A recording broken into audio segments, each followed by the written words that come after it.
परमेश्वर पिता का धन्यवाद करते हैं। आज के दिन को फिर से उसने हमारे जीवन में जोड़ा है ताकि अपने जीवित परमेश्वर की हम महिमा करें, उसकी आराधना करें, उसका धन्यवाद करें कि एक दिन उसने फिर हमें दिया ताकि हम उसके चरणों में आएं और अपनी दृष्टि उस पर लगाएं और हृदय से धन्यवाद दें। इसलिए जीवित परमेश्वर की हम महिमा करते हैं, स्तुति करते हैं, जिसने लगातार अब तक हमारी सहायता करते ही चले आ रहे हैं। हर एक बातों में हमें भला चंगा उन्होंने रखा है, शारीरिक तौर पर, और वैसे ही अपने पवित्र वचनों के द्वारा, पवित्र आत्मा की सहायता के द्वारा लगातार अब तक उसने हमें संभाला है, हमारे विश्वास को बने रहने में सहायता किया है, और उसके लिए हम अपने जीवित परमेश्वर का धन्यवाद करते हैं। और आज के दिन में फिर से हम उस जीवित परमेश्वर की ओर देखेंगे और उसकी महिमा करेंगे गीतों के द्वारा, और वैसे ही उसके पवित्र वचन के द्वारा, पवित्र वचन पर ध्यान करने के द्वारा। और इसलिए आज के दिन में जितने मेरे प्रिय भाई बहन जुड़े हुए हैं और आगे भी जुड़ते हैं, मैं आप सबों का धन्यवाद करता हूँ। परमेश्वर हम में से हर एक की सहायता अगुवाई करेंगे आज के दिन। इसलिए आइए प्रार्थना करेंगे। अनुग्रहकारी प्रेमी सर्वशक्तिमान परमेश्वर पिता, आपका धन्यवाद करते हैं आज के दिन के लिए, इस समय के लिए, आपकी करुणा, आपकी दया के लिए, जिसके कारण से प्रतिदिन को आज का दिन कह के आप हमारे जीवन में जोड़ते ही चले जा रहे हैं। और आप चाह रहे हैं प्रभु कि हम और भी आपके समीप आते ही चले जाएं, आपकी समानता को प्राप्त करते ही चले जाएं और जय का जीवन में लगातार आगे बढ़ें। ये आपकी इच्छा है। इसके लिए आपने हमारे जीवन में उत्तम वरदान बरसाए हैं, स्वर्ग से अपने पवित्र वचन को दिया है, जिसके खुलने से प्रकाश होता है। और वैसे ही प्रभु यीशु, आपका पवित्र रक्त हमें प्रतिदिन धोता है, शुद्ध करता है। पवित्र आत्मा की सहायता, अगुवाई आप हमें निरंतर दे रहे हैं ताकि हम अपने जीवनों को जांचें, देखें, परखें और उन हरेक शारीरिक कामों को जो आपकी इच्छा के विरुद्ध में उठते हैं हमारे जीवन में, उसको मारें पवित्र आत्मा के द्वारा, और इस प्रकार से लगातार जयवंत जीवन में आगे बढ़ें। और इसलिए धन्यवाद करते हैं प्रभु जी इन सब बातों के लिए। और आज भी हम आपकी ओर देख रहे हैं, आपकी सहायता, आपकी अगुवाई चाहते हैं। आपके वचन आज भी हमारे पास है, जिन पर हम मनन करना चाहते हैं। और इसलिए पवित्र आत्मा के द्वारा परमेश्वर आप हमारी सहायता, अगुवाई करें, आपकी महिमा गीतों के द्वारा करने में सहायता कीजिए। और वैसे ही आज के दिन में जितने प्रिय भाई बहन जुड़ते हैं, हर एक की सहायता कीजिए कि आपके पवित्र वचन के द्वारा आशीषित हों, आनंदित हों, और हर एक के जीवन में सुनने वालों पर आपका बड़ा अनुग्रह हो, और इस प्रकार से आगे बढ़ सकें। और इसलिए आज के समय को आपके हाथों में सौंप देते हैं। ये प्रार्थना प्रभु यीशु के नाम में मांगते हैं, सुनिए, ग्रहण कीजिए, आमीन।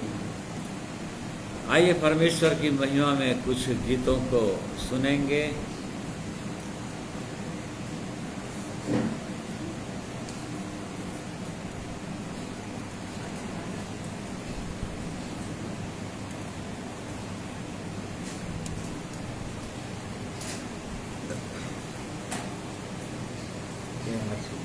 एक गिलास और पानी लिया, इसे ला के रख दिया है।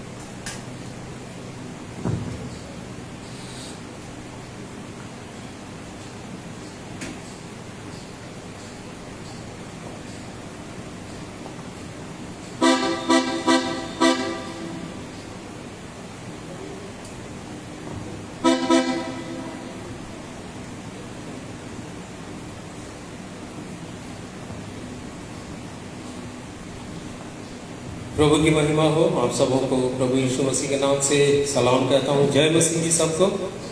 प्रभु का धन्यवाद, एक अवसर उसने दिया कि फिर से हम उसकी महिमा आराधना उपासना कर सकें और उसकी तारीफ बढ़ाई करते हुए उस परमेश्वर को, वो राजा को सराहेंगे अपने जीवन के द्वारा से और सदा सर्वदा उसको धन्यवाद का बलिदान चढ़ाते रहेंगे। आइए इस गीत को गा करके प्रभु की महिमा करें और उसे प्रतिदिन करते रहें।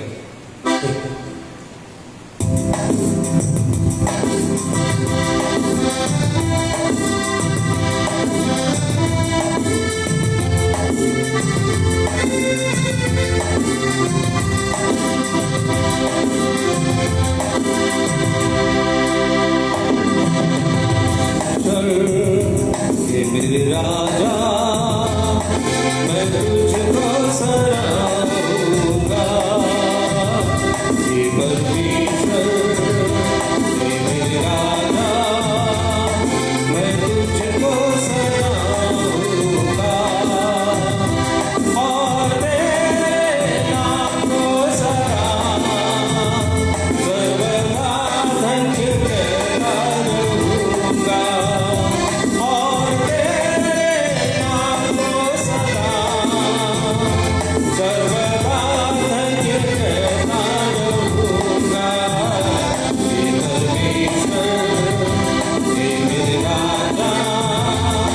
मैं तुझको सजाऊंगा, परमेश्वर मेरे राजा मैं तुझको सजाऊंगा।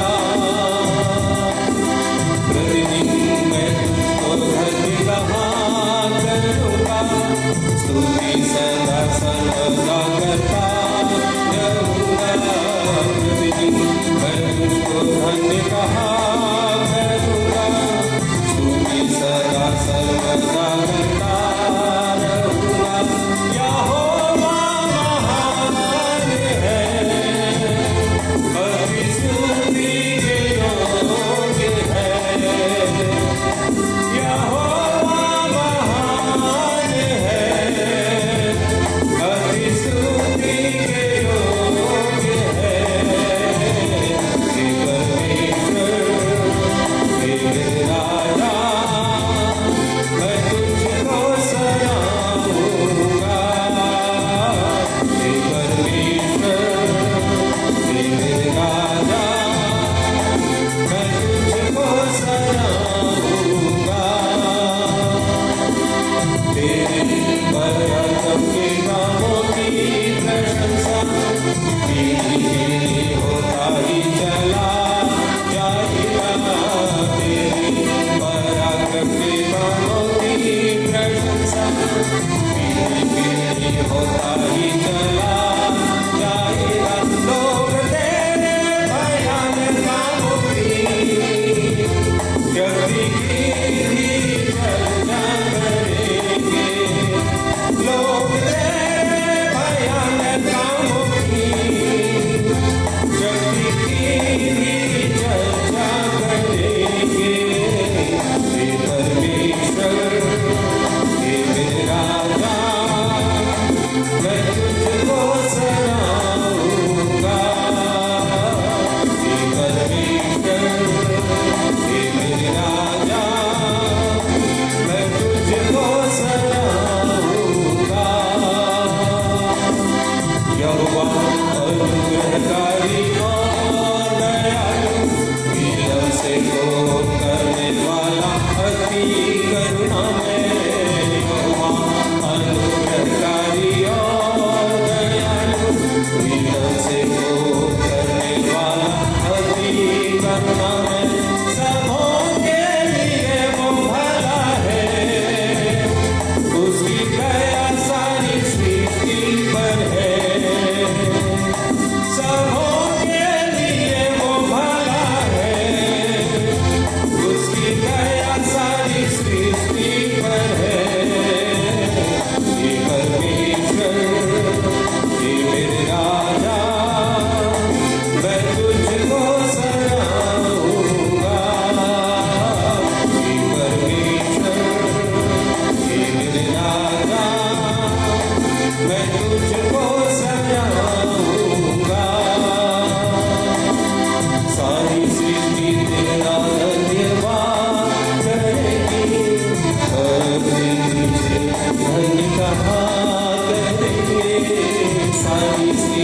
तेरा धन्यवाद करेगी, हर दिन तेरा धन्य कहा करेगी, और तेरे पराक्रमों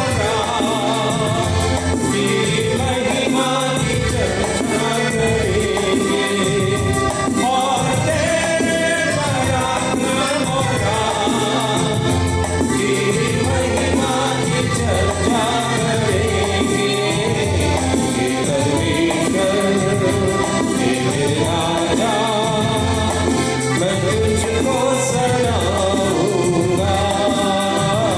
हे परमेश्वर, हे मेरे राजा, मैं तुझको सलाहूंगा, और तेरे नाम को सदा सर्वदा धन्य करता रहूंगा, और तेरे नाम को सदा सर्वदा धन्य करता रहूंगा। हे परमेश्वर, हे मेरे राजा, मैं तुझको सलाहूंगा। हे परमेश्वर, हे मेरे राजा, मैं तुझको सलाहूंगा।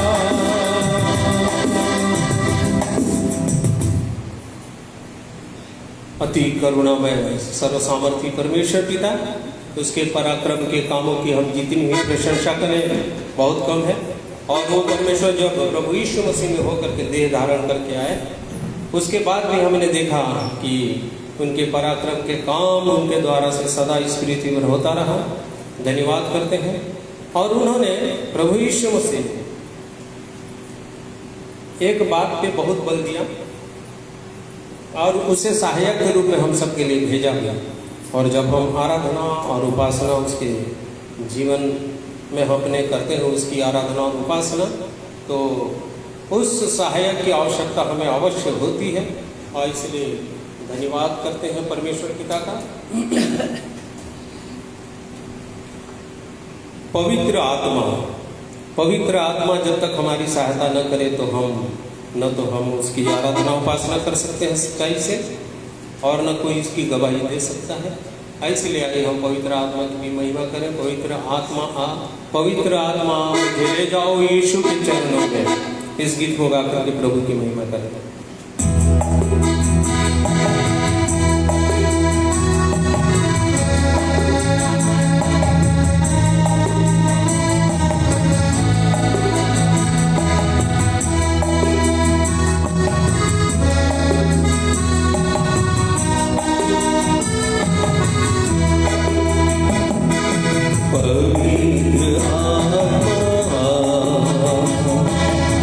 पवित्र आत्मा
आगे जाने के पहले प्रभु की महिमा में एक गीत सुनेंगे।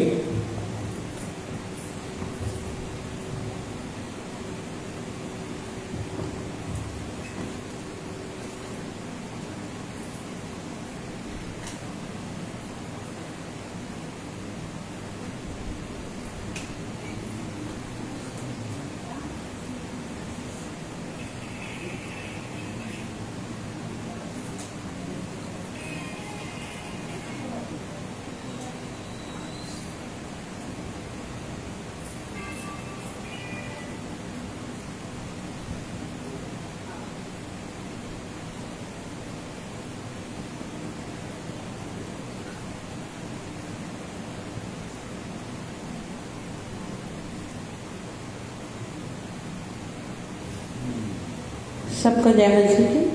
प्रभु की महिमा में एक गीत गाऊंगी, प्रभु मेरी सहायता करे।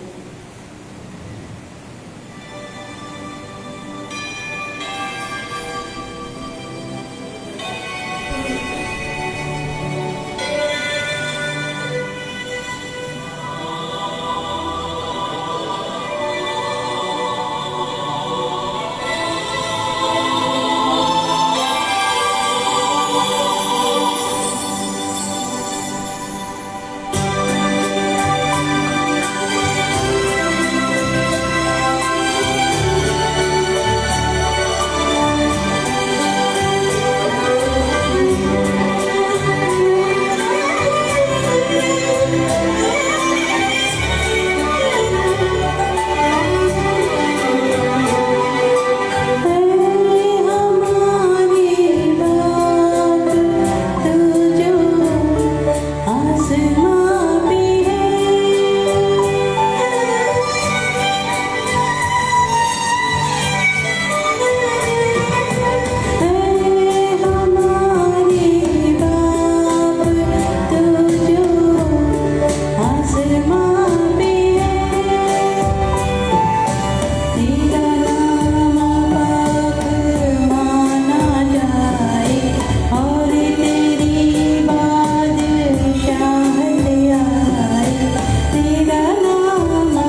प्रभु की महिमा हो, प्रभु की स्तुति हो।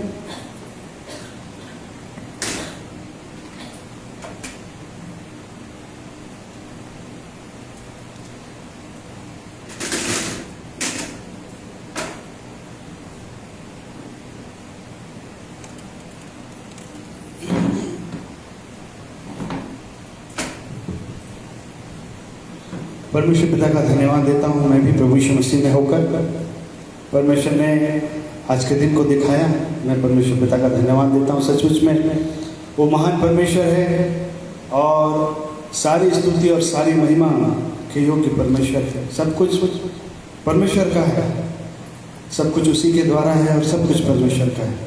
मैं भी एक गीत गाना चाहता हूँ परमेश्वर की महिमा में। परमेश्वर ने एक गीत को उभारा मेरे को गाने के लिए। शायद ये आपके लिए है जो आप सुन रहे हैं, क्योंकि परमेश्वर ने आपसे प्रेम किया है, इसलिए वो परमेश्वर चाहता है कि आप उस परमेश्वर को प्रेम को पहचाने कि परमेश्वर ने आपसे बहुत प्रेम किया है और वो उस प्रेम की खातिर क्रूस पर आपको और मुझे बचाने के लिए अपने प्राण दिया और आज मुझे और आपको अपने पास बुलाता है। इसलिए इस गीत को सुनेंगे।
है।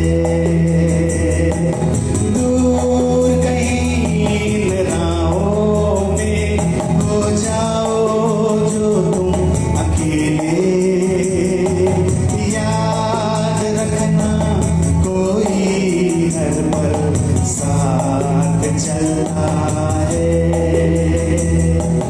दूर कहीं अंधियारे में जब दिल कभी घबराए, याद रखना सूली पे कोई दीप जलता है। दूर कहीं इन राहों में हो जाओ जो तुम अकेले, याद रखना कोई हर पल साथ चलता है। दूर कहीं अंधियारे में जब दिल कभी घबराए, याद रखना सूली पे कोई दीप जलता है। दूर कहीं इन राहों में।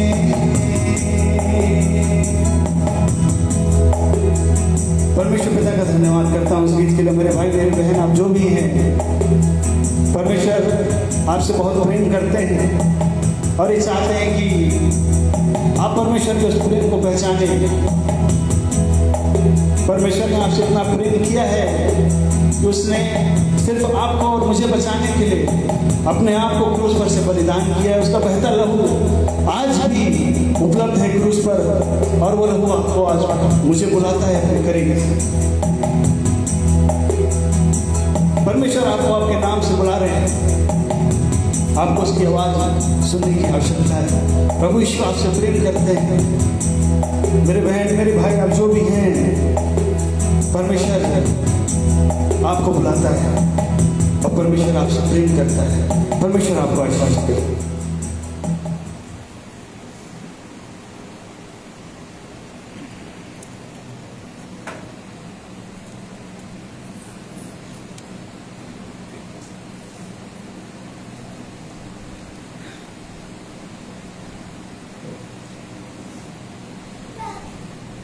परमेश्वर का हम धन्यवाद करते हैं। सचमुच में धन्यवाद की योग्य परमेश्वर है, इसलिए कि वो अपनी सृष्टि से प्रेम करता है और विशेषकर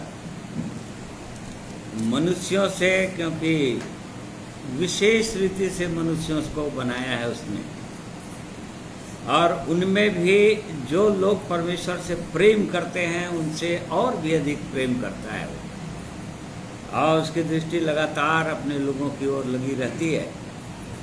और इस कारण से वो परमेश्वर चाहता है कि हर समय उसके प्रेम में हम बने रहें, उस परमेश्वर को और जाने नज़दीकी से, और जो उसकी सिद्ध इच्छा है हमें बुलाने के पीछे, वो हमारे जीवन में पूरा होता चला जाए।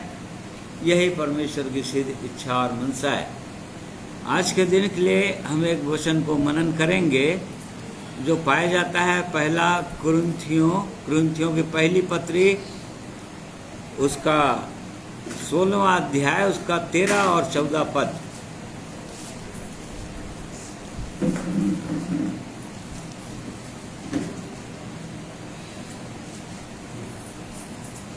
जागते रहो, विश्वास में स्थिर रहो, पुरुषार्थ करो, बलवंत हो, जो कुछ करते हो प्रेम से करो।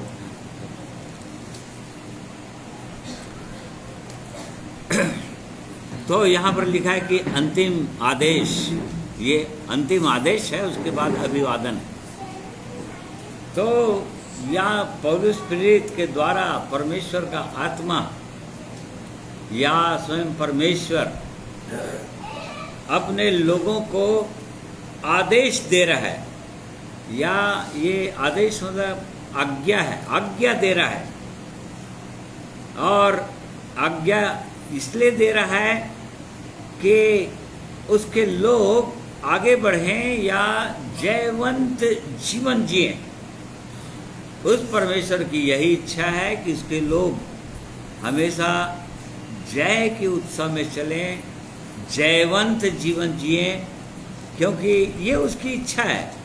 जैसे कि इसी का 15 अध्याय उसका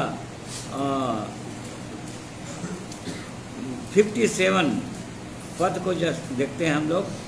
परंतु परमेश्वर का धन्यवाद हो जो हमारे प्रभु यीशु मसीह के द्वारा हमें जयवंत करता है। हाँ, 56 में उसको भी देख लेते हैं। मृत्यु का डंक पाप है और पाप का बल व्यवस्था है। हाँ, परंतु परमेश्वर का धन्यवाद हो जो हमारे प्रभु यीशु मसीह के द्वारा हमें जयवंत करता है।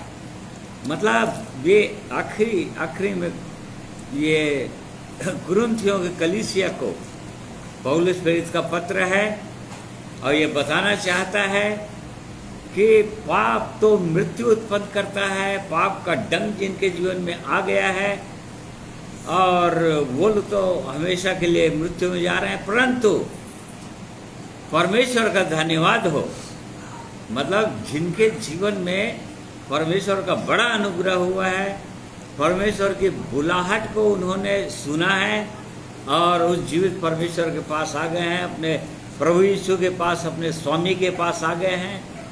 उसकी ये योजना है, परमेश्वर की ये इच्छा है कि वो जयवंत हों, जय का जीवन जिएं।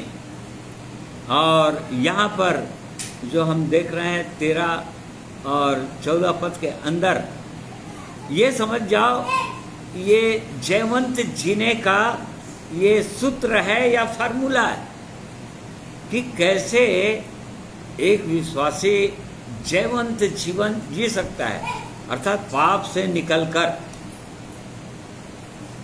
और जैसे ही हम इस जीवन में आते हैं, कल्पना करते हैं प्रभु यीशु के साथ चलने का, तो हम जयवंत जीवन जीने की कल्पना करते हैं।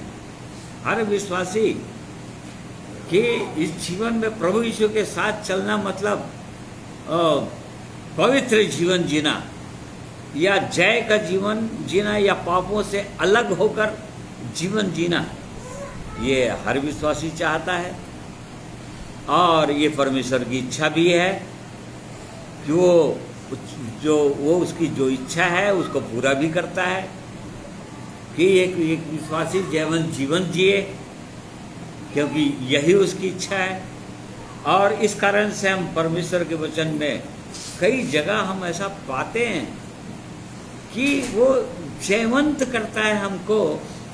जैसे कि यूहन्ना 8 अध्याय उसका 36 पद पढ़ेंगे तो वहाँ पर पाते हैं कि इसलिए यदि पुत्र तुम्हें स्वतंत्र करेगा तो सचमुच तुम स्वतंत्र हो जाओगे। हाँ, यदि पुत्र स्वतंत्र करेगा, यहाँ पर पाप से स्वतंत्रता की बात प्रभु यीशु बोल रहे थे अपने ही लोगों को, यहूदियों को, जो लोग उस पर विश्वास करते थे, कर रहे थे। आज हम सबों के लिए है जो लोग प्रभु यीशु पर विश्वास करते हैं कि पुत्र सचमुच में स्वतंत्र करता है। किससे? पापों से। ये प्रभु यीशु की शुरू से ये इच्छा रही है कि एक व्यक्ति पापों से स्वतंत्र हो, पूरी रीति से स्वतंत्र हो। रोमियो 6 का 14 पद पढ़ेंगे तो वहां पर भी इसी बात को हम पाते हैं। तब तुम पर पाप की प्रभुता ना होगी, क्योंकि तुम व्यवस्था के अधीन नहीं वरन अनुग्रह के अधीन हो। देखो, जो लोग अनुग्रह के अधीन हो जाते हैं, जिन्होंने अनुग्रह को पा लिया, व्यवस्था से निकल गए, क्योंकि हम जानते हैं कि व्यवस्था मूसा के द्वारा दिया गया, परंतु अनुग्रह और सच्चाई प्रभु यीशु के द्वारा आया। और जो लोग व्यवस्था से निकल गए हैं और सचमुच में अनुग्रह में आ गए हैं, प्रभु यीशु का अनुग्रह को प्राप्त कर लिए, उनके लिए लिखा है कि उन पर पाप की प्रभुता नहीं होगी।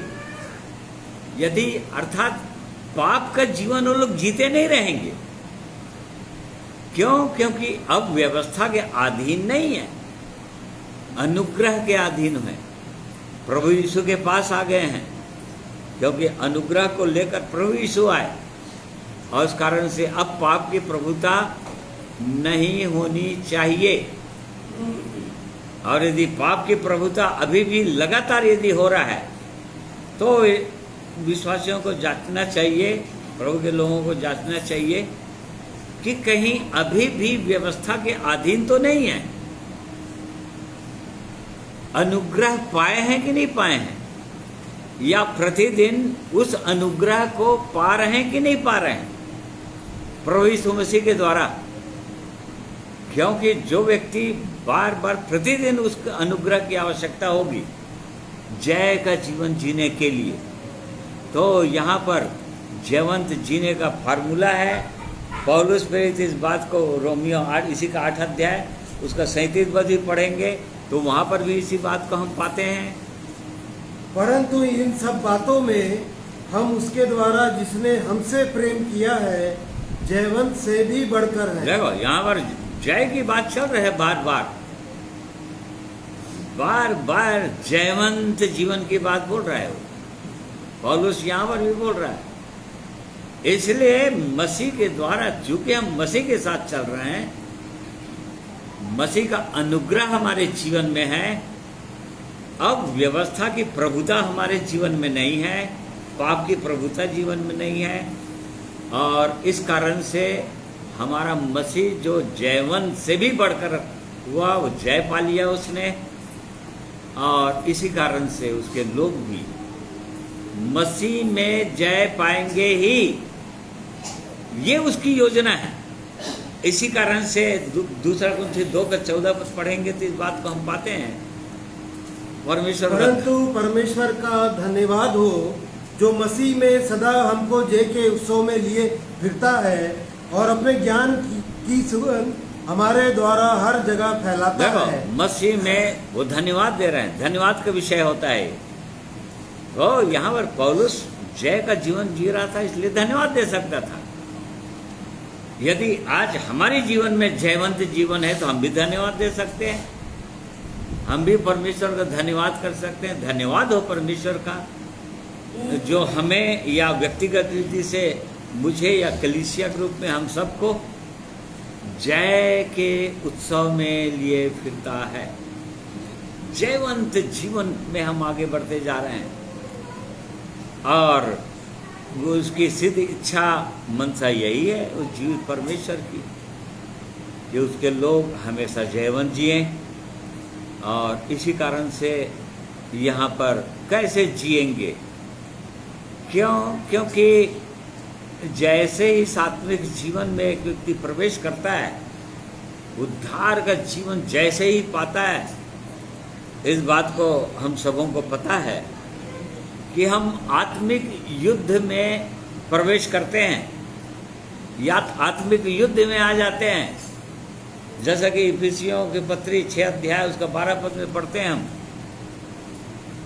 क्योंकि हमारा यह मल्ल युद्ध लहू और मांस से नहीं परंतु प्रधानों से और अधिकारियों से और इस संसार के अंधकार के हाकिमों से और उस दुष्टता की आत्मिक सेनाओं से है जो आकाश में है। हमारा मल्ल युद्ध शुरू हो गया जब जैसे ही प्रभु यीशु के प्रेम में आए, जैसे ही पवित्र आत्मा का छाप लगा, आप समझ जाइए कि मल्ल युद्ध शुरू हो गया।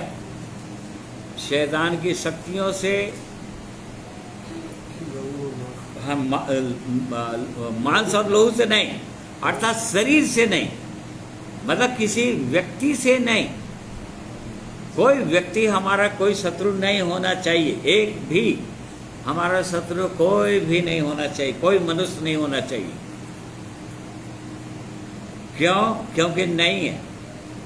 हमारा शत्रु जो है मांस और लहू नहीं है।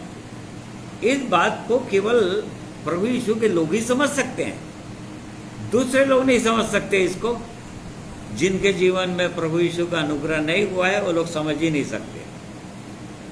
परंतु जिनके जीवन में अनुग्रह हुआ है, हम इन बातों को जानते हैं कि हमारा जो युद्ध है वो शरीर से नहीं है, शैतान की शक्तियां जो आकाश में है उनके साथ है हमारा युद्ध। और हम युद्ध में प्रवेश कर चुके हैं, और इस कारण से जब युद्ध में आता है तो वो पौलुस प्रेरित ने इस बात को चिताया, दूसरा अध्याय उसका 3 पद के अंदर, मसीह यीशु के अच्छे योद्धा के समान मेरे साथ दुख उठा। बस मसीह यीशु के अच्छे योद्धा के समान, मतलब मसीह यीशु के इस युद्ध में आ गए हैं तो हम सब योद्धा हैं, लड़ने वाले लोग हैं, सैनिक हैं। तो यहां पर पौलुस बोल रहा है कि जिस प्रकार से मैंने दुख उठाया, वैसे ही तीमुथियुस को, जो उसका सहकर्मी था या उसके द्वारा जीवन पाया था, विश्वास में उसका पुत्र था, उसको वो शिक्षा दे रहा है और ये बोल रहा है कि तुमको भी मेरे साथ दुख उठाना पड़ेगा। क्यों? क्योंकि जब लड़ाई में जाता है कोई ऐसे नहीं जाता है, क्योंकि लड़ाई में है वो, हर पल उसको चौकसी करना पड़ेगा, हर पल उसको देखना पड़ेगा कि पूरा उसका अस्त्र है कि नहीं, उसके अंदर में हथियार है कि नहीं उसके पास। जैसा कि इफिसी 6 अध्याय में हम पूरा हथियारों को वर्णन पाते हैं, वो सारे हथियार है कि नहीं। बिना हथियार के कोई युद्ध में चला जाएगा तो यूं ही मारा जाएगा, वो विरोधी सेना उसको मार देगी। तो यहाँ पर समझ जाइए कि वो परमेश्वर जो है अपने लोगों को वो अंतिम आदेश दे रहा है, ये सलाह नहीं दे रहा है। ये यहाँ पर सलाह वलाह नहीं है, या तुमको ऐसा करना चाहिए, ऐसा भी नहीं है, तब तुम्हारा ऐसा होगा, नहीं। ये आदेश है। जिस प्रकार से एक कमांडर जो होता है या सेनापति जो होता है अपने सिपाहियों को आज्ञा देता है, क्योंकि वो युद्ध में है, अब युद्ध के लिए अब जा रहे हैं, अब उनको कैसे सतर्क रहना है ये पहले ही उनको उपदेश देता है। तो समझ जाइए कि यहाँ पर ये यदि जयवंत जीवन जीना है, जय का जीवन जीना है हर समय, तो समझ जाइए कि ये परमेश्वर का आदेश है। यहाँ पर लिखा है जागते रहो, या जागते रहो का मतलब वॉच योरसेल्फ, या बी ऑन द गार्ड। जिस प्रकार से ये एक सिपाही जो है या संतरी जो है, कैसे वो चौकस रहता है, जो बॉर्डर पर खड़ा कर दिया जाता है और उसको देखना है, पूरा वो अपने सारे हथियारों के साथ लैस रहता है, वो हर समय चौकस रहता है, अलर्ट रहता है एकदम। कहीं से कोई इधर उधर देखते रहेगा, वो देख, ऐसे ही बोल रहा है यहाँ पर परमेश्वर के लोगों को। क्यों? इसलिए कि हम जान रहे हैं कि हमारे शत्रु चारों ओर हैं, क्योंकि युद्ध क्षेत्र है, और हम इस बात को भी जानते हैं कि हमारे शत्रु कौन कौन है, कौन कौन है। यदि नहीं जानते हैं तो जानना चाहिए हमको। सबसे पहले तो ये संसार हमारा शत्रु है, हम इस बात को जानते हैं। क्यों संसार शत्रु है? क्योंकि प्रभु यीशु ने कहा अपने चेलों को, क्योंकि मैं संसार का नहीं हूं, तुम भी संसार के नहीं हो। यदि तुम संसार के होते तो संसार अपनों से प्रेम करता है, परंतु चूंकि मैं संसार का नहीं हूं, संसार मुझसे बैर करता है, तुमसे भी बैर करेगा। ये संसार के नहीं है। इसलिए संसार के नहीं क्योंकि संसार से ही तो निकालना चाहा है प्रभु हमको। अपने आप को बलिदान क्यों क्यों किया प्रभु यीशु क्रूस पर। हम गलतियों 3 अध्याय 1 अध्याय उसका 4 पद के अंदर इस बात को हम पाते हैं। उसी ने अपने आप को हमारे पापों के लिए दे दिया ताकि हमारे परमेश्वर और पिता की इच्छा के अनुसार हमें इस वर्तमान बुरे संसार से छुड़ाए। हाँ, ये संसार से ही तो निकालना चाह रहा है, क्योंकि ये संसार बहुत बुरा संसार है और वो परमेश्वर अपने लोगों को जिनको उसने बुला लिया है वो नहीं चाहता कि संसार के लोगों के साथ दोषी ठहर जाएं और हमेशा के लिए दंड पा जाएं, आग के झील में चले जाएं। और इस कारण से इसे बचाना चाह रहा है वो, और इसीलिए हमको अलर्ट रहना पड़ेगा। क्यों? इसलिए अलर्ट रहना पड़ेगा, इसलिए सावधान रहना पड़ेगा, इसलिए हमको चौकस रहना पड़ेगा, बहुत जागृत रहना पड़ेगा, वाचफुल रहना पड़ेगा। क्यों? क्योंकि हम इस संसार में हैं। बिल्कुल उसी प्रकार से रहना पड़ेगा जिस प्रकार से ये भीड़ भाड़ जाति भाषा परमेश्वर को वचन लिखा है, ये पानी है और पानी के नाव का अस्तित्व पानी में ही होता है। पानी से बाहर नाव का कोई अस्तित्व होता नहीं है, परंतु नाव के अंदर पानी नहीं आना चाहिए। नाव चलना चाहिए पानी के अंदर, झील में, समुद्र में, परंतु नाव के अंदर यदि पानी आया तो फिर वो डूबेगा, निश्चित रूप से वो डूबेगा। वैसे ही कमल के विषय में हम बोलते हैं, कमल का उदाहरण दिया जाता है। कमल जो है कीचड़ में ही खिलता है, परंतु कीचड़ कमल के ऊपर ठहरता ही नहीं है। कमल के ऊपर पानी ठहरता ही नहीं है। बिल्कुल ऐसा ही जीवन वो चाहता है प्रभु, क्योंकि संसार हमारा बैरी है और इस कारण से, लेकिन रहना हमको संसार में ही है, अर्थात संसार के लोगों के साथ ही हमारा हर समय दिनचर्या के अंदर जहाँ हम काम करते हैं या जहाँ भी हम रहते हैं, चारों ओर संसार के लोग हैं, उन्हीं के बीच में हमको रहना है।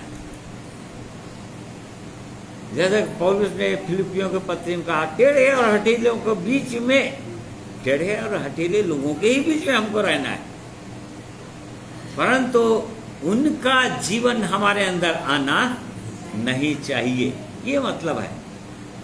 तो चूंकि यहाँ पर हम जयवंत जीवन की बातें सुन रहे हैं या सोच रहे हैं, मनन कर रहे हैं, तो संसार हमारा बैरी है, हमारा शत्रु है, और से उसके लिए हमको चौकस रहना है। और दूसरा शत्रु हमारा शरीर है। हर समय जानिए शरीर शत्रु है, मनुष्य का शरीर शत्रु है उसका। क्यों? क्योंकि गलतियों के पत्री में पौलुस ने कहा कि एक दूसरे के विरोधी हैं, शरीर और आत्मा। पढ़िए 16 पद से। पर मैं कहता हूँ, आत्मा के अनुसार चलो तो तुम शरीर की लालसा किसी रीति से पूरी ना करोगे, क्योंकि शरीर आत्मा के विरोध में और आत्मा शरीर के विरोध में लालसा करता है, और ये एक दूसरे के विरोधी हैं। हाँ। इसलिए कि जो तुम करना चाहते हो वह ना करने पाओ। देखो, एक दूसरे के विरोधी हैं। ये शरीर के अंदर ये भूमि है और इसका स्वभाव ही है कांटे उठ कटारे उगाना। जैसे कि परमेश्वर ने पहले ही बोल दिया था आदम को, ये भूमि तो श्रापित है इसलिए कि तूने आज्ञा तोड़ी, परंतु परमेश्वर ने उसको श्राप नहीं दिया, आदम को, वो भूमि को श्राप दिया। वैसे ही ये भूमि जो है श्रापित है। किसानों को जो फल उगाना चाहते हैं, अन्न उगाना चाहते हैं, हर साल उनको परिश्रम करना पड़ता है खेतों में। बिल्कुल वैसे ही यदि इसके द्वारा हमारे शरीर में अच्छे फल लगें तो हम नीति वचन के अंदर बार बार पढ़ते हैं 19 का 12 पद में कि जो अपने भूमि को जोता बोया करता है, देखो वही है क्या, कौन सा है? जो अपनी भूमि को हाँ, जो अपने भूमि को जोता बोया करता है। 28 का है क्या 12 पद देखो, जो अपनी भूमि को जोता बोया करता है उसको तो अच्छा फल मिलता है। देखिए, ये भूमि का स्वभाव ही है, ये शरीर का स्वभाव है, इसमें कांटे उटकटारे उगाना, ठीक है, ये उगेगा ही। जैसे गलतियों 5 अध्याय उसको 19 पद से हम आगे पढ़ते हैं, हम जानते हैं शरीर के काम तो प्रकट है, अर्थात हाँ, शरीर के काम तो प्रकट है, अर्थात व्यभिचार, गंदे काम, लुचपन, मूर्ति पूजा, टोना, बैर, झगड़ा, ईर्ष्या, क्रोध, विरोध, कूट, विधर्म, ढा, मतवालापन, लीला कीड़ा और इनके जैसे और काम हैं। उनके विषय में मैं तुमसे पहले ही कह देता हूँ, जैसा पहले कह भी चुका हूँ कि ऐसे ऐसे काम करने वाले परमेश्वर के राज्य के वारिस ना होंगे। ये कांटे और उटकुटारे हैं पाप रूपी, और यदि इसमें फल लाना है, हमको अच्छा फल लाना है, तो उसके लिए इस भूमि को भी हर समय तोड़ना पड़ेगा, जुताई बुआई करना पड़ेगा, हर समय परमेश्वर का धर्म का बीज, धार्मिकता का बीज बोना पड़ेगा, भूमि को तोड़ना पड़ेगा, जांचना पड़ेगा हर समय, इसमें कहीं पर कांटे उटकटारे तो नहीं उग रहे हैं, सोच विचारों के अंदर, दृष्टि के अंदर, हृदय के अंदर, बोली भाषा के अंदर, और तब कहीं आगे बढ़ सकते हैं। तो यहाँ पर तभी जय पा सकेंगे, नहीं तो नहीं पा सकेंगे। तो इसलिए कहा watch, be on the guard करो, अपने आप को चौकस रखो, जांचो, बहुरे बिठा दिया हो तुमको बोल रहा है, और इसलिए हमको हर समय जांचना है। तीसरा शत्रु के बारे में हम अच्छा जानते हैं, शैतान है। जो तीसरा मेन शत्रु जो है वो क्या है? शैतान। और शैतान की चालों को जानना है। पौलुस ने बार बार चिताया कि उसकी युक्तियों से जो लोग अनजान रहते हैं, अर्थात उसकी चालों को जो लोग नहीं जानते, शैतान की चालों को जो लोग नहीं जानते, उनके जीवन में शैतान काम कर जाता है, क्योंकि उसके चालों को नहीं समझे शैतान कैसे चाल चलता है, और इस कारण से शैतान जो है उनको गिरा देता है धीरे धीरे धीरे धीरे, और सफल हो जाता है भरमाने में। दो प्रकार से काम करता है शैतान हमेशा, इस बात को याद रखेंगे। पहला पत्रस 5 अध्याय उसका देखो 8 पद में क्या हम पाते हैं? सचेत हो और जागते रहो, क्योंकि तुम्हारा विरोधी शैतान गरजने वाले सिंह के समान इस खोज में रहता है कि किसको फाड़ खाए। ना देखो, यदि गरजने वाले सिंह के रूप में आ गए तो वो तो सब लोग जान जाते हैं, हाँ सिंह आ गया भाई, गरजने वाला सिंह, या कोई धावा बोल दिया, या कोई एकदम खड़ा हो गया प्रभु के लोगों के सामने, उसके सताव आ गया, ये सिंह के समान है, इसको सिंह के समान बोलते हैं, गरजने वाले सिंह के समान, जो एकदम प्रभु यीशु के पीछे चलने वालों के को एकदम घेर लिए, मार दिए, वो गरजने वाले सिंह के समान आता है। और दूसरा सांप की नहीं आता है वो, या दूसरा कुंठी 11 अध्याय में हम पढ़ते हैं कि ज्योतिर्मय स्वर्गदूत के रूप में आता है। तो पढ़िए जरा।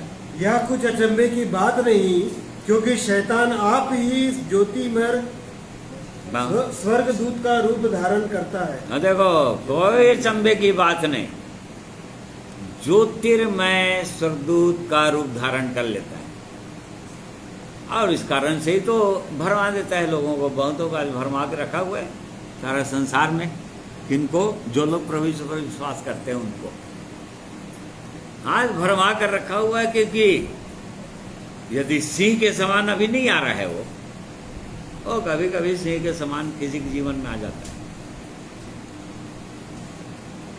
परंतु इस रूप में तो अच्छे से अच्छे प्रभु के मानने वालों को गिरा चुका है। वो ज्योतिर्मय स्वर्गदूत का रूप धारण करके उनको दर्शन देकर, उनको भ्रम में डालकर उनको फंसा दिया है। इस रूप में आता है वो ज्योतिर्मय संत। और या तीसरे रूप में आता है वो चतुराई से, सांप के समान चतुराई से। जिस प्रकार से उसने हवा को बहकाया, गलतियों में, हाँ 11 पढ़ियो दूसरा पद। क्योंकि मैं तुम्हारे विषय में ईश्वरी धूल लगाए रहता हूँ, इसलिए कि मैंने एक ही पुरुष से तुम्हारी बात लगाई है कि तुम्हें पवित्र कुंवारी के समान मसीह को सौंप दूं। परंतु मैं डरता हूँ कि जैसे सांप ने अपनी चतुराई से हवा को बहकाया, वैसे ही तुम्हारे मन उस सिधाई और पवित्रता से जो मसीह के साथ होनी चाहिए कहीं भ्रष्ट ना किए ये जाए। उसका तीसरा चाल है और इसका सबसे सफल चाल है। इस चाल से तो बहुत एकदम सफल हो जाता है वो, क्योंकि जिस प्रकार से हवा को बड़ी चतुराई से बहका दिया। पौलुस फिर बोल रहा है कि मैं डर रहा हूं तुम्हारे विषय में। गलतियों के कलीसिया को पत्र लिखते समय बोल रहा है मैं डरता हूं, तुम्हारे विषय में डरता हूं। इतने सुंदर जीवन पाए हो, कहाँ संसार से निकले हो, गुलामी से निकले हो शैतान के, कि कहीं वो सांप की नाई बड़ी चतुराई के साथ तुमको फिर से बहका न दे, इसलिए मैं डर रहा हूं बोलता है। और ये समझ जाइए, हमको भी डरना चाहिए या इसके प्रति चौकस रहना चाहिए, और तभी तो जयवंत जीवन जी पाएंगे। आज बहुत से लोग इनसे चौकस नहीं रह पाते हैं, इसी कारण से गिरते रहते हैं, गिर जाते हैं, क्योंकि ये शत्रु है। इस प्रकार शैतान इस प्रकार से काम करता है। हमने देखा ये इसमें सफल हो जाता है। एक तो ज्योतिर्मय स्वर्गदूत और दूसरा सबसे सफल चाल इसकी ये है, चतुराई, सांप की नाई चतुराई। और दूसरा सफल चाल ज्योतिर्मय स्वर्गदूत, और तीसरा अंतिम चाल उसका सिंह के समान। कुछ नहीं है तो तलवार लेकर आ जाएगा। अब मुकरो, प्रभु यीशु को मानोगे या संसार के राजा को बोलोगे। कौन है राजा तुम्हारा? रोमन गवर्नमेंट के समय जो आरंभिक जो कलीसिया थी ना, वो केवल इसलिए वो सिंहों के मान में डाले जाते थे, कच्चे चबाकर खा जाते थे। केवल उनको पूछा जाता था कि तुम्हारा राजा कौन है, वो सीजर है, केसर है, या केसर हमारा राजा है बोलो। तो लोग बोलते थे नहीं, केसर हमारा राजा नहीं है, हमारा राजा प्रभु यीशु है। बस इतना ही काफी था उनके लिए। और जाओ सिंह के मान में मरो, सिंह कच्चा चबाकर खा जाए। तो देखो उस समय के लोग कैसे ये उसमें भी जय पा लिए। तो इस प्रकार से जय पाना है, हमको जयवंत जीवन जीना है, क्योंकि ये अंतिम आदेश दे रहा है परमेश्वर अपनी सेना को, अपने लोगों को, जो लोग युद्ध क्षेत्र में आ चुके हैं। और यदि ये चौकस नहीं रहेंगे तो फिर मार खाएंगे। फिर उसने कहा जागते रहो, हाँ विश्वास में स्थिर रहो। अब विश्वास में स्थिर भी रहना है, विश्वास में बने रहना है, आगे बढ़ते जाना है, चौकस रहना है। इसलिए क्योंकि उसके विषय में भी पौलुस पे इतने सावधान किया, तीमुथियुस को सावधान किया। और दूसरा तीमुथियुस 1:19 में हम पढ़ते हैं, हाँ पढ़िए। पहला तीमुथियुस है क्या? और विश्वास और उस अच्छे विवेक को थामे रहे, जिसे दूर करने के कारण कितनों का विश्वास रूपी जहाज डूब गया। हाँ, फिर से पढ़िए उसको। और विश्वास और उस अच्छे और विवेक को- विश्वास और उस अच्छे विवेक को थामे रहना। देखो, इसको यदि थामे नहीं रहेंगे तो यहाँ पर कुछ लोगों को उदाहरण दे रहा है। क्योंकि ये लोग विश्वास को थामे नहीं रहे या विश्वास में स्थिर नहीं रहे, इस कारण से उनका विश्वास रूपी जहाज डूब गया और संसार में आ गए, संसार में लिप्त हो गए। संसारिकता उनके अंदर या संसार की बातें उनके अंदर आ गई और उनका विश्वास रूपी जहाज डूब गया, खत्म हो गया। तो इस प्रकार से वो बार बार वो इसी का 6 अध्याय का 10वां पद भी पढ़िए वाला। क्योंकि रुपये का लोभ सब प्रकार की बुराइयों की जड़ है, जिसे प्राप्त करने का प्रयत्न करते हुए बहुतों ने विश्वास से भटक कर अपने आप को नाना प्रकार के दुखों से छलनी बना लिया। हाँ, देखो, बहुतों ने, देखो पौलुस प्रेरित लिख रहा है ना, अपने अनुभव से लिख रहा है वो, ऐसे नहीं। उसने देखा है बहुतों को जो सुंदर जीवन पाए, प्रभु यीशु के पास आए, पवित्र आत्मा का छाप लगा, कुछ दिन तक चले भी, परंतु उसके बाद रुपये का लोभ आ गया उनके जीवन, लालच आ गया उनके जीवन में, और इस प्रकार से उनका भी रुपये के लोभ के कारण से विश्वास से बहक गए। देखो, विश्वास से बहक गए वो लोग। ऐसे बहुतों के विषय में लिखा है। तो इसीलिए यहाँ पर विश्वास में स्थिर रहो। पहला कुरिन्थी 15 उसका फिर से उसको पढ़िए वाला 57-58 पद। मृत्यु का दंड पाप है और पाप का बल व्यवस्था है, परंतु परमेश्वर का धन्यवाद हो जो हमारे प्रभु यीशु मसीह के द्वारा हमें जयवंत करता है।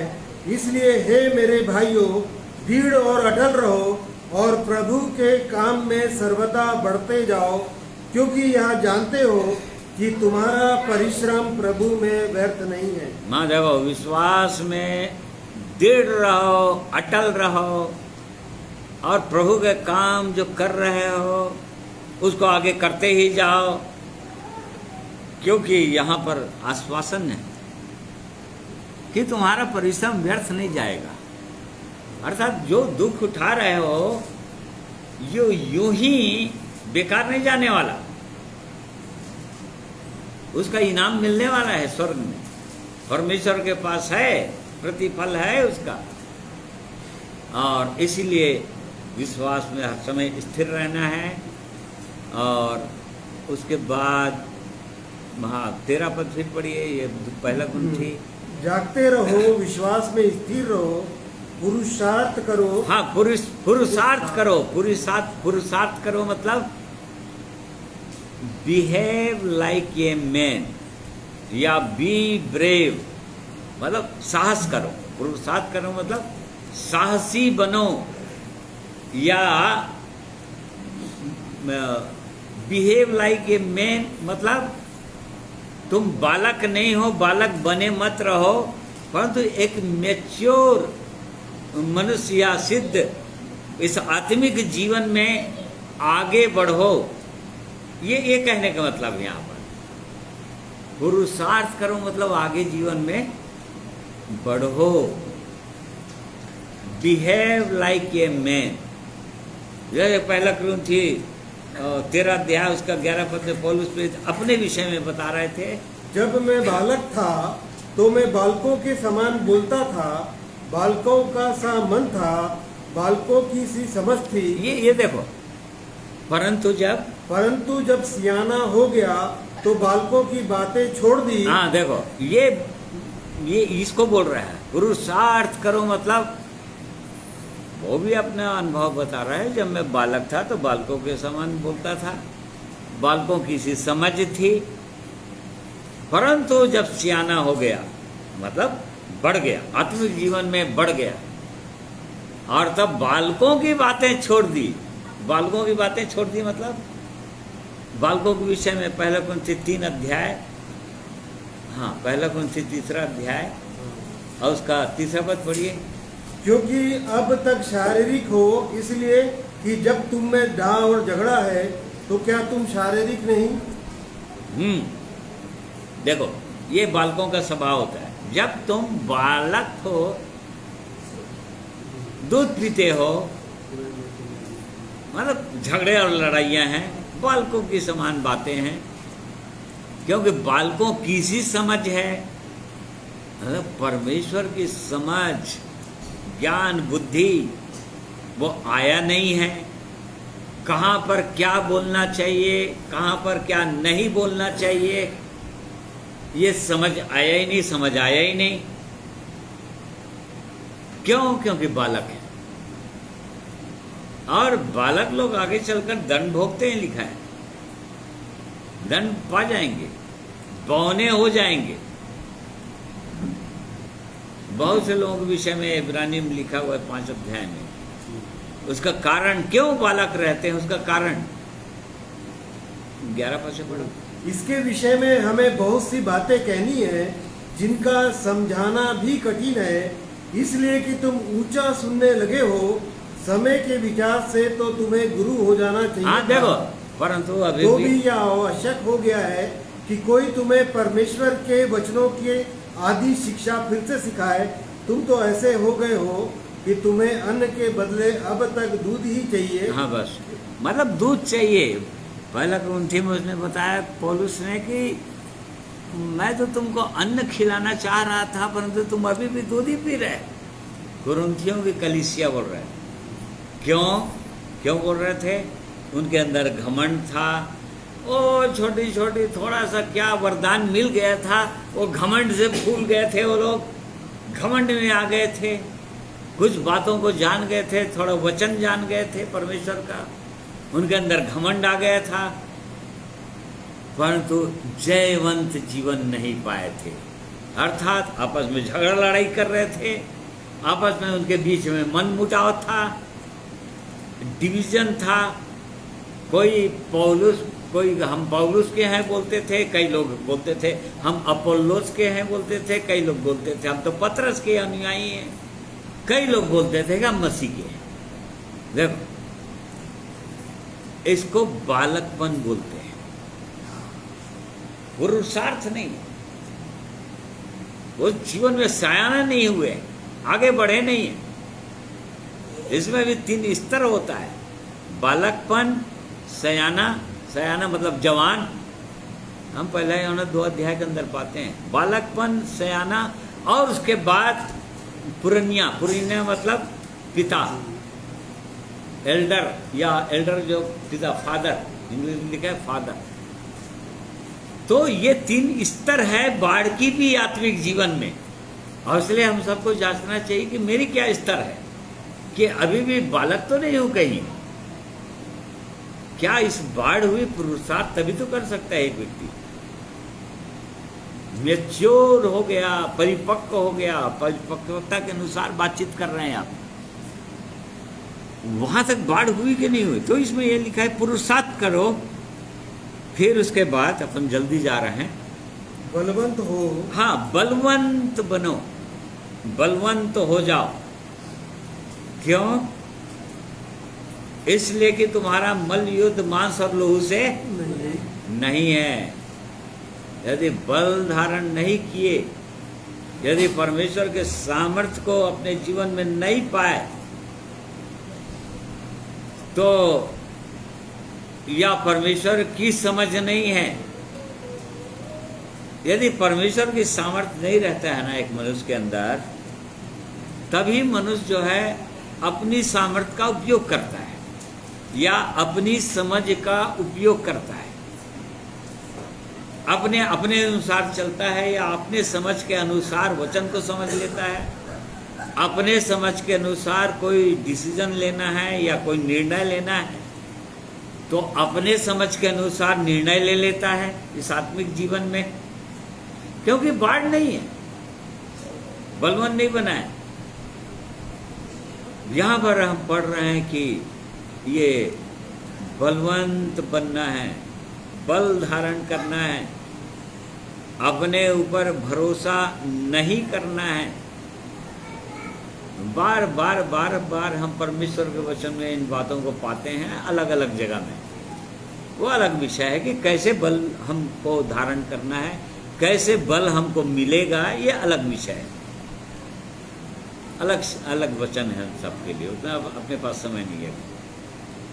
तो बल धारण करना है, लेकिन बलवंत तो होना ही है। क्यों? क्योंकि जय का जीवन जीना है। यदि बल धारण नहीं करेंगे तो क्या होगा? एक वचन पढ़ लो, व्यवस्था विवरण 25 अध्याय, और देखो कौन सा पद है।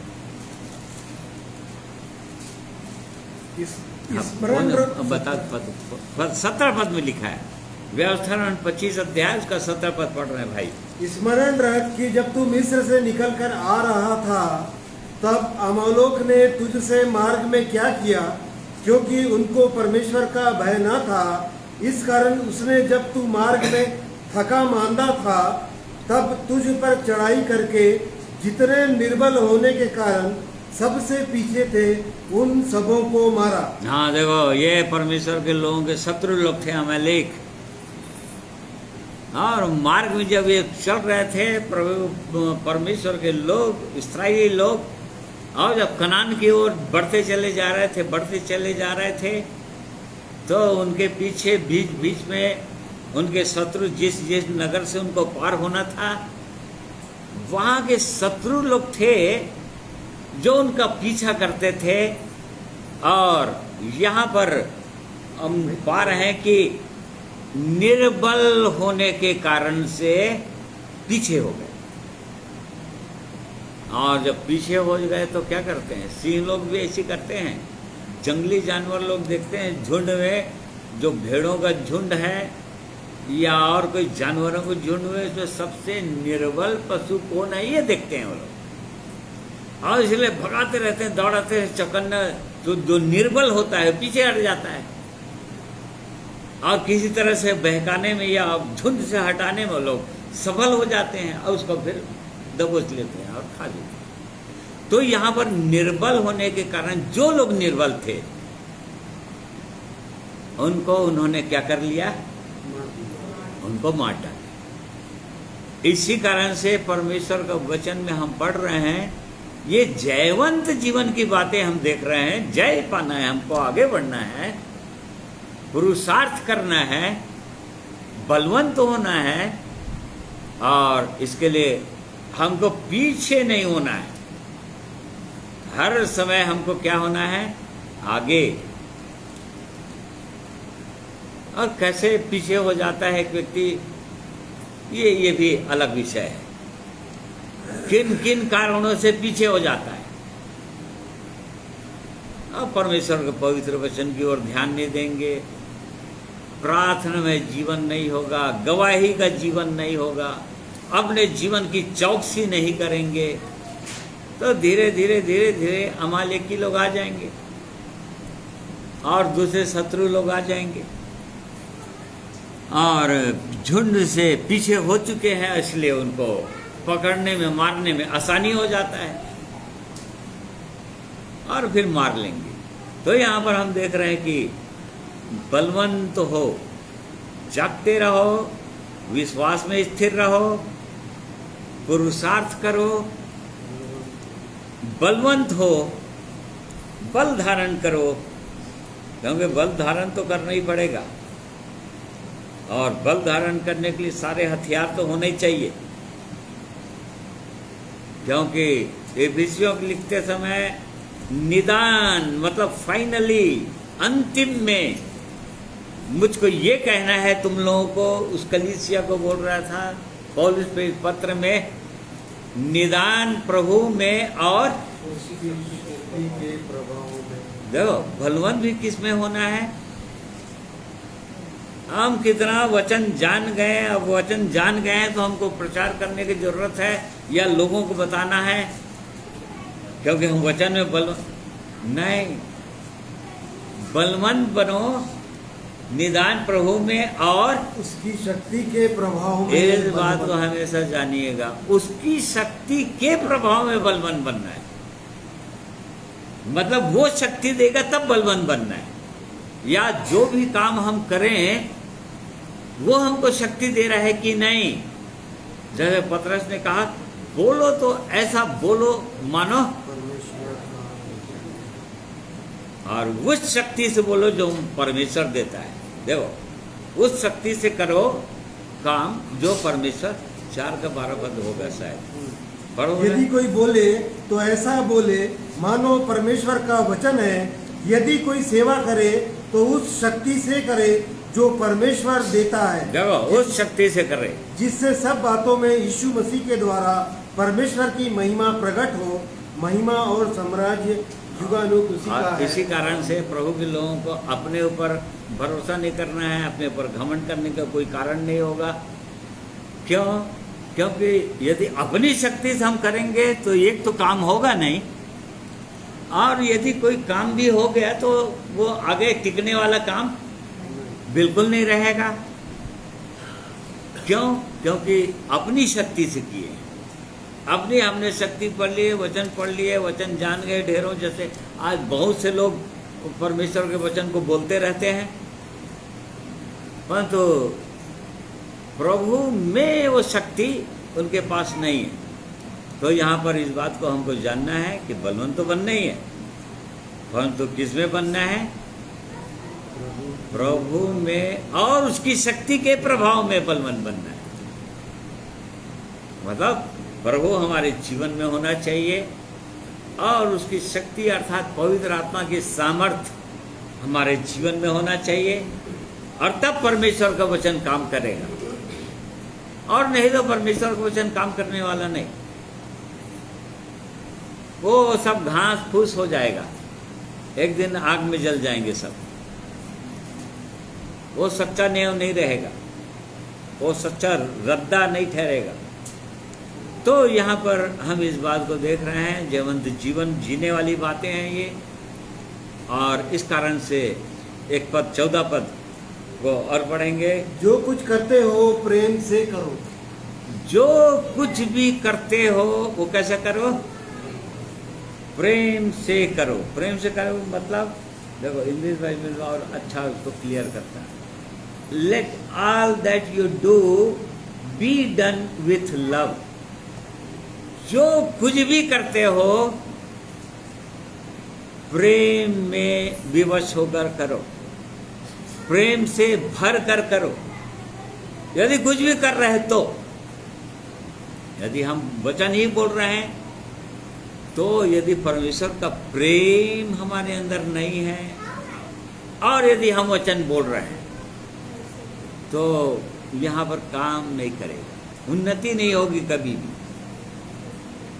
क्यों? क्योंकि हम 1 कुरिन्थी 8 अध्याय उसका 2 पद में पढ़ते हैं।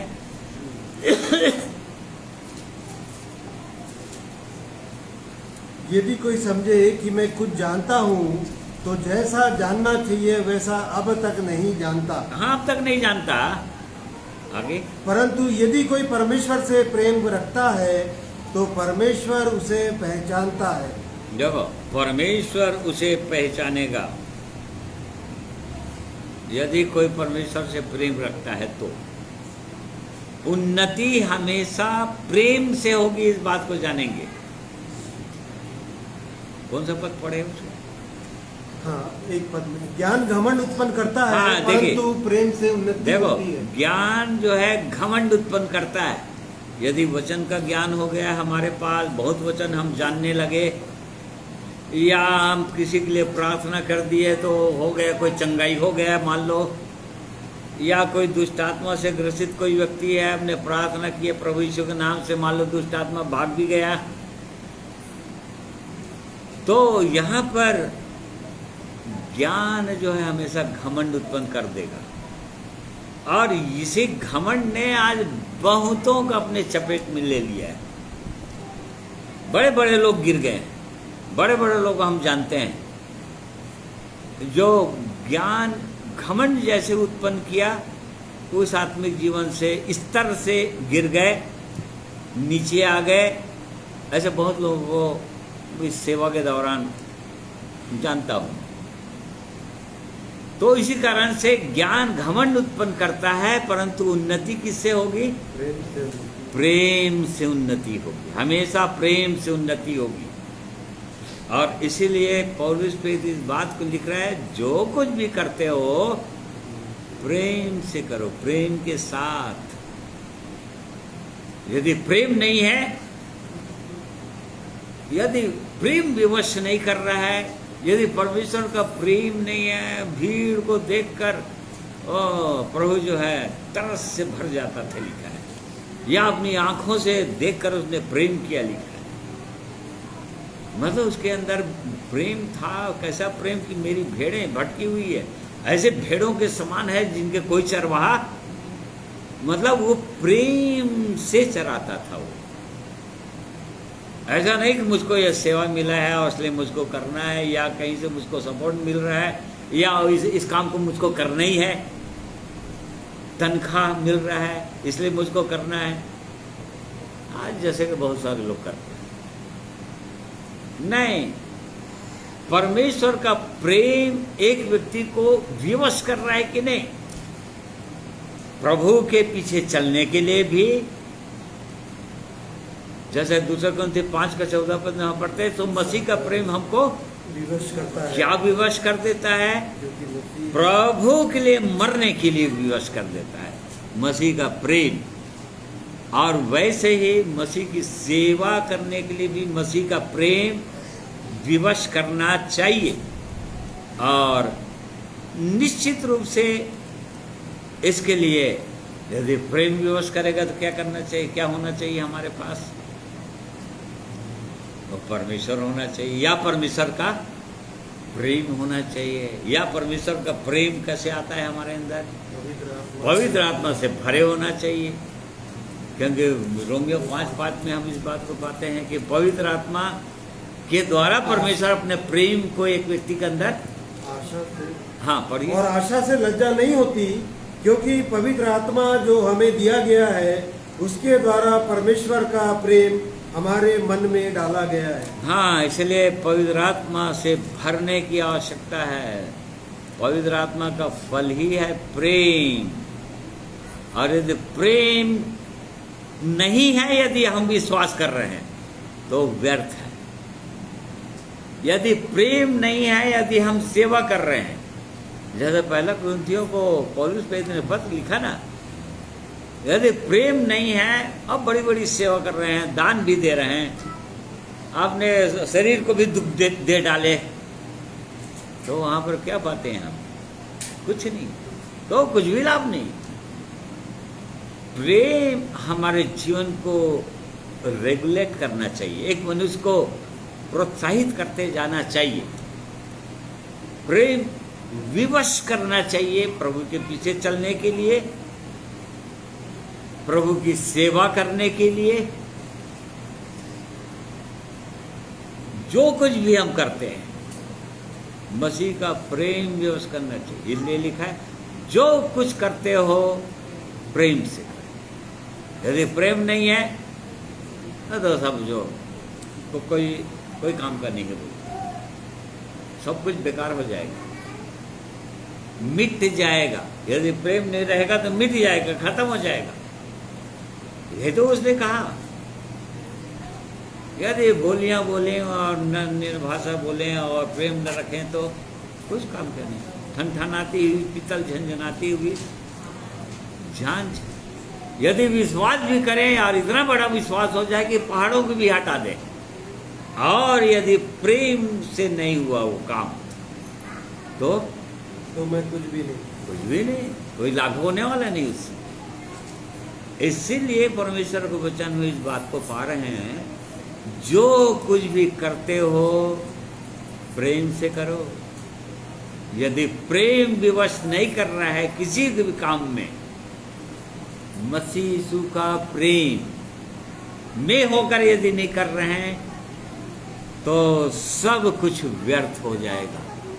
और इस कारण से परमेश्वर का हम धन्यवाद करते हैं उसके पवित्र इन वचनों के लिए।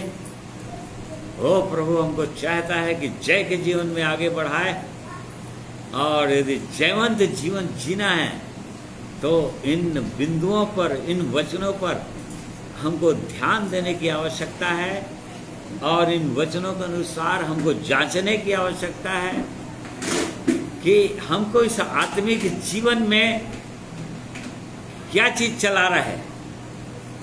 मसीह का प्रेम हमको खींचते हुए ले जा रहा है, या नरक का भय? अरे नहीं तो नरक चले जाएंगे, फिर आग में चले जाएंगे हमेशा के लिए। मसीह का प्रेम हमको आगे ले जा रहा है, या नरक का भय? इस बात को जांचने की आवश्यकता है।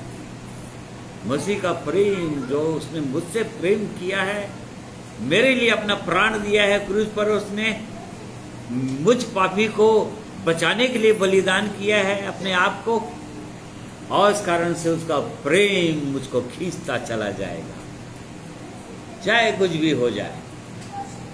तो क्या प्रेम में विवश होकर हम चल रहे हैं, या यदि ऐसा कर रहे हैं तब तो जयवंत जीवन जिएंगे, और नहीं तो फिर हारा हुआ जीवन जीते रहेंगे। और इसलिए परमेश्वर वचनों के द्वारा हम में से हर एक की सहायता, अगुवाई करें, हर एक को आशीषित करें। आइए प्रभु की महिमा में एक गीत सुनेंगे। और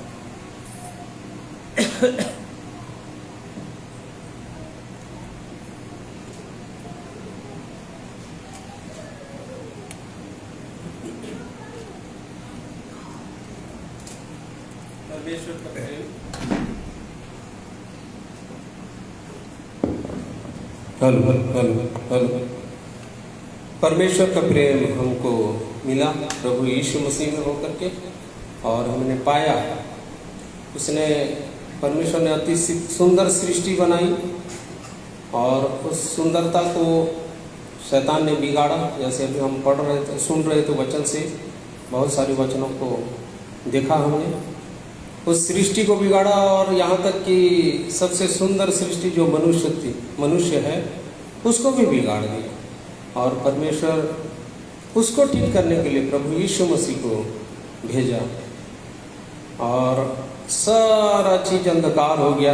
परंतु उस अंधकार में एक ज्योति के रूप में प्रभु यीशु मसीह को भेज करके वो उद्धार का उपाय किया मनुष्यों को बचाने के लिए।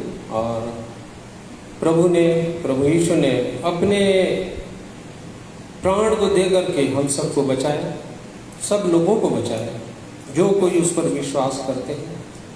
और वचन में लिखा भी है कि केवल उसी नाम में ही क्या है, मुक्ति और उद्धार है। प्रभु यीशु मसीह के नाम में ही एक मनुष्य मुक्ति और उद्धार प्राप्त कर सकता है। और इसलिए प्रभु की महिमा में आइए मैं प्रभु की इस वचन के गीत को आप लोगों के साथ शेयर करूंगा।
शांति मिलेगा यीशु नाम से मुक्ति मिलेगा, यीशु नाम से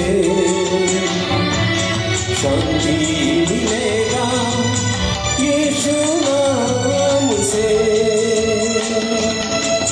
दया का सागर मेरा प्रभु है, सदा मेरे पास वो रहते हैं, उसके गुण गाते रहेंगे।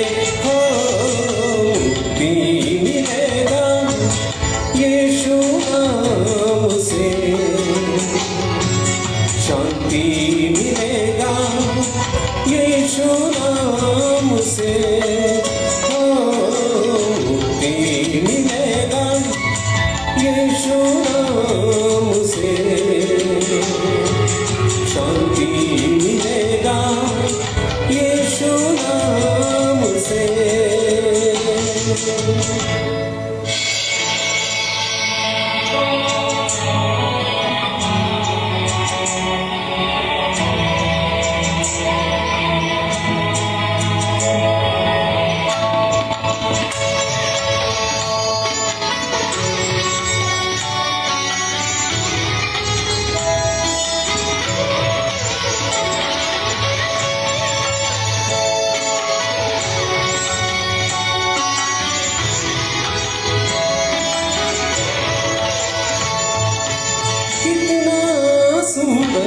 सारी रचना उसकी रचना,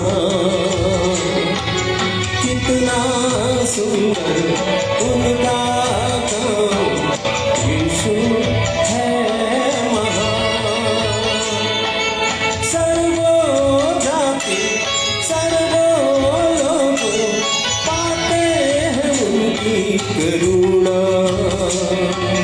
पहाड़ पर्वत जीव जंतु करते हैं उनका गुणगान। मेरा प्रभु सब कुछ रचाया, अपने स्वरूप में मुझे बनाया, उनके गुण गाते रहेंगे। हो मुक्ति मिलेगा यीशु नाम से, शांति मिलेगा यीशु नाम से, हो मुक्ति मिलेगा यीशु नाम से, शांति मिलेगा यीशु नाम से।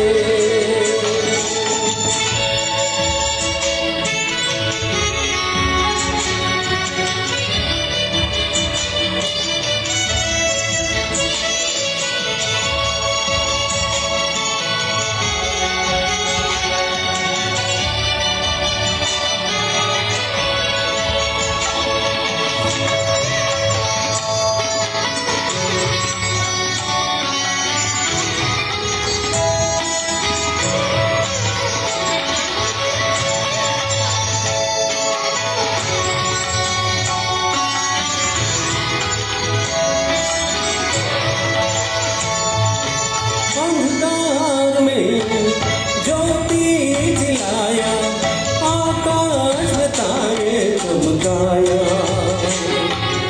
हंसते खेलते मानव जाति को अपने हाथों से बनाया। अंधकार में ज्योति दिलाया, आकाश में तारे चमकाया, हंसते खेलते मानव जाति को अपने हाथों से बनाया। मेरा मसीह यीशु बड़ा महान है, जग निवासी सिर झुकाते हैं, उसी के पास आएंगे। हो मुक्ति मिलेगा यीशु नाम से, शांति मिलेगा यीशु नाम से, हो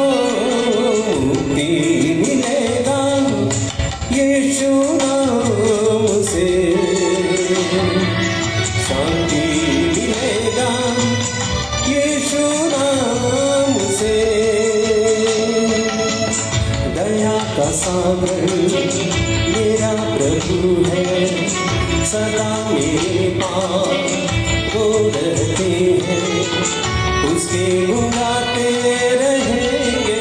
हो मुक्ति मिलेगा यीशु नाम से, शांति मिलेगा यीशु नाम से, मुक्ति मिलेगा यीशु नाम से, शांति मिलेगा यीशु नाम से। Praise the Lord. प्रभु की महिमा हो।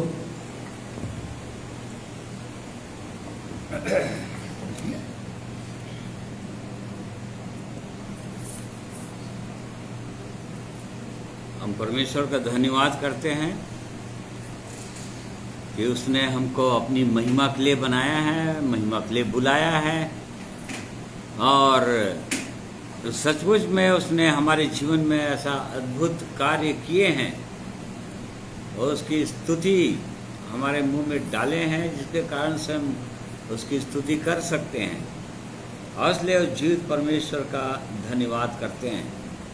और इसलिए आइए हर समय हमारे जीवन से उस जीवित परमेश्वर की महिमा हो, और जैसा हमने उसके पवित्र वचन में देखा उसके अनुसार हम अपने जीवनों को जांचते रहें कि कहाँ कहाँ पर हम गिरावट की जीवन जीते हैं, और वहीं पर उठने की आवश्यकता है, वहीं पर दीन होने की आवश्यकता है, अर्थात उसी पॉइंट में उसी जगह हमको मानने की आवश्यकता है और उस परमेश्वर के अनुग्रह को मांगने की आवश्यकता है, ताकि वहाँ पर हम जयवंत हों। और इसलिए धन्यवाद करते हैं आज के दिन के लिए, समय के लिए। आइए प्रार्थना करेंगे। अनुग्रहकारी प्रेमी परमेश्वर पिता, हम आपका धन्यवाद करते हैं आपके पवित्र वचनों के लिए, आपके पवित्र इच्छा के लिए। आप अपने लोगों के लिए हर समय उत्तम सोचते हैं महान परमेश्वर, क्योंकि आप चाहते हैं कि अपने समान हमें बनाना, और जिसको आदम ने खो दिया और उसी को आप हमें देना चाहते हैं, और चाहते हैं कि हर समय हम उसकी अपने जीवित परमेश्वर की हम महिमा कर सकें, उसका धन्यवाद कर सकें, पौलुस प्रेरित के समान कि वो हमको सदा जय के उत्सव में लिए फिरता है और अपने ज्ञान का सुगंध हर समय हमारे द्वारा फैलाता है। और इसलिए प्रेमी परमेश्वर, आज के दिन में आपने हमारी सहायता की है, मेरी सहायता की है आपने आपके पवित्र वचन को बोलने के लिए, और वैसे ही जितने लोग सुने हैं प्रिय भाई बहन, सबकी आपने सहायता किया है, और हर एक की और सहायता कीजिए कि पवित्र आत्मा से भरे जाएं, आपका प्रेम हमको संचालित करे, आत्मिक जीवन में आगे बढ़ाए, ताकि हम हर समय आपके प्रति धन्यवादित बने रहें। और इसलिए इन सब बातों के लिए आपका धन्यवाद करते हैं, और इस प्रार्थना को प्रभु यीशु के नाम में मांगते हैं, सुनिए, ग्रहण कीजिए, आमीन। प्रिय भाइयों और बहनों, आप सबों का मैं धन्यवाद करता हूँ। आज के दिन में आप मेरे साथ जुड़कर परमेश्वर के पवित्र वचन को सुने हैं, और उसके अनुसार और इन वचनों को मनन कीजिए, और इन वचनों के अनुसार अपने आप को जांचिए कि उसकी सिद्ध इच्छा के अनुसार आगे बढ़ रहे हैं कि नहीं। और इसलिए मैं आप सबों का धन्यवाद करता हूं, और प्रभु यीशु के पवित्र नाम में आप सबों को जय मसीह की कहता हूं।